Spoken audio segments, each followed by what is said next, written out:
আসসালামু আলাইকুম রহমতুল্লাহি বারাকাতু। সুপ্রিয় ছাত্রছাত্রী, পাইকর শাহজামালিয়া সিনিয়র আলিম মাদ্রাসা আলিম প্রথম বর্ষ, আমি তোমাদের কাছে আজকে আমার বিষয় আল হাদিস সম্পর্কে, আল হাদিস আলিম প্রথম বর্ষ এ সম্পর্কে তোমাদের কাছে আজকে আলোকপাত করতেছি। হাদিস মিসকাতুল মাসাবি। মিসকাতুল মাসাবি মূলত দুটি শব্দের সমন্বয়, একটি হচ্ছে মিসকাত আর একটা হচ্ছে মাসাবি।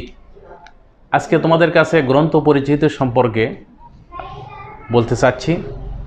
মহান আল্লাহ তাআলা আমাদেরকে তৌফিক দান করুক। মিসকাতুল মাসাবি, মিসকাত শব্দের অর্থ হচ্ছে চেরাগদান, আর মাসাবি শব্দ হচ্ছে আলোকিত, আলোকবর্তিকা, বাল্ব ইত্যাদি। সুতরাং মিসকাতুল মাসাবি শব্দের অর্থ হচ্ছে বিচ্ছুরিত আলো, প্রকাশিত আলো। এই বিচ্ছুরিত আলো এবং প্রকাশিত আলো এই শব্দটা সম্পর্কে বলতে গিয়ে আমরা মিসকাতুল মাসাবি যে গ্রন্থকার, সেই গ্রন্থকার দুইজন।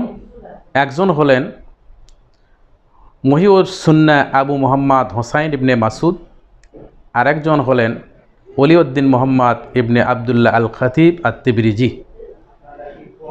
সুতরাং মিসকাতুল মাসাবি গ্রন্থ যে বা যিনি পাঠ করেন এবং এই হাদিস গ্রন্থ অধ্যয়ন করেন এবং তদনুযায়ী আমল করবে, তার জীবনে ইহকালীন যেরকম কল্যাণ এবং পূর্ণ বয়ে আনবে, পরকালীন সেরকম কল্যাণ এবং নাজাত প্রাপ্তির আশা হবে। এই মর্মে প্রিয় ছাত্রছাত্রীরা, ইসলাম একটি পূর্ণাঙ্গ জীবন ব্যবস্থা, শাশ্বত জীবন ব্যবস্থা। এর বিধান দাতা হলেন মহান আল্লাহ তাআলা এবং শেষ নবী হজরতে মুহাম্মদুর রাসূলুল্লাহ সাল্লাল্লাহু আলাইহি সাল্লাম। আল্লাহ তাআলার বাণী আল কোরআন, রাসূলুল্লাহ সাল্লাল্লাহু আলাইহি সাল্লামের বাণী আল হাদিস তথা সুন্নাহ মানব কল্যাণের জন্য ইসলামের এই শাশ্বত বিধান। এই শাশ্বত বিধান মহান রাসূলুল্লাহ সাল্লাল্লাহু আলাইহি সাল্লাম বিদায় হজের সময়ে লক্ষাধিক সাহাবীর সামনে দাঁড়িয়ে যে কোরআনের আয়াতটি তিনি আলোচনা করেছিলেন, সেই কোরআনের আয়াতটি হলো রাসূলুল্লাহ সাল্লাল্লাহু আলাইহি সাল্লাম বলেছেন, তারাকতু ফিকুম আমরাইনি লান তাদিল্লু মা তামাসসাকতুম বিহিমা কিতাবাল্লাহি ওয়া সুন্নাতে রাসূলিহি। রাসূলুল্লাহ সাল্লাল্লাহু আলাইহি সাল্লাম বললেন যে আমি তোমাদের নিকটে দুটি কিতাব, দুটি বিষয় রেখে যাচ্ছি। একটি হলো কোরআনুল কারীম, আর একটি হচ্ছে আমার জীবন ব্যবস্থা আল হাদিস। এই দুটোর উপরে যারা আমল করবে তারা কখনো পথভ্রষ্ট হবে না। এরই আলোকে কোরআনুল কারীম আমাদের জীবন ব্যবস্থা, আল হাদিসও আমাদের জীবন ব্যবস্থা। তো কোরআনের ব্যাখ্যা গ্রন্থই হলো হাদিস গ্রন্থ। রাসূলুল্লাহ ইসলামের নবুয়তের 23 বছরের জিন্দেগিতে রাসূলুল্লাহ ইসলাম যে কাজ যেভাবে করেছেন, সাহাবায়ে আজমাইনকে করার নির্দেশ দিয়েছেন, এর সমষ্টি হাদিস বা সুন্নাহ। এই হাদিস বা সুন্নাহর আলোকে আমরা যে কথাটি বলতে চাই, সর্বপ্রথম সে কথাটি বলতে গিয়েই আমরা এই কথাটি বলতে পারি যে হাদিস শব্দের একটি শাব্দিক অর্থ কথা, বাণী বা সংবাদ। আর ইসলামী শরীয়তের পরিভাষায়, হাদিস শাস্ত্রের পরিভাষায়, নবী করিম সাল্লাল্লাহু আলাইহি ওয়াসাল্লাম তার নবী জীবনে যা বলেছেন, করেছেন, অন্যের কথা বা কার্যের প্রতি সম্মতি জ্ঞাপন করেছেন, এর সমষ্টিকে হাদিস নামে কি করা হয়, অভিহিত করা হয়। তো আমাদের যে গ্রন্থ উপমহাদেশের আলিয়া মাদ্রাসা এবং কওমি মাদ্রাসাগুলোতে মিসকাতুল মাসাবি এই গ্রন্থটি পাঠ করানো হয়, পড়ানো হয়, ছাত্রছাত্রীদেরকে জানানো হয়। এই মিসকাতুল মাসাবি গ্রন্থটি মাদ্রাসাতে, আলিয়া মাদ্রাসাতে আলেম ক্লাসের এই প্রথম পর্যায়ের যে 4টি অধ্যায়, একটি হচ্ছে কিতাবুল ঈমান, কিতাবুল ইলম, কিতাবুত তাহারাত এবং কিতাবুস সালাত, এই 4টি সিলেবাসের অন্তর্ভুক্ত করা হয়েছে। বিধায় আমরা শুরুতেই এই কিতাবুল ঈমানের অধ্যায় থেকে আলোচনা করতে যাচ্ছি। কিতাবুল ইমানের অধ্যায়ে আলোচনা করার পূর্বেই মিসকাতুল মাসাবি গ্রন্থের ভূমিকায় একটি হাদিস আল্লাহ রাসূল সাল্লাল্লাহু আলাইহি সাল্লাম পেশ করেছেন। হাদিসের রাবি হলেন আমিরুল মুমিনিন হযরতে উমর ইবনুল খাত্তাব রাদিয়াল্লাহু তাআলা আনহু। তিনি মিম্বরে দাঁড়ানোর অবস্থায় এই হাদিসটি বর্ণনা করেছিলেন। আন উমর ইবনুল খাত্তাব রাদিয়াল্লাহু তাআলা আনহু ক্বালা রাসূলুল্লাহ সাল্লাল্লাহু আলাইহি ওয়াসাল্লাম ইন্নামাল আমালু বিন্নিয়াত ওয়া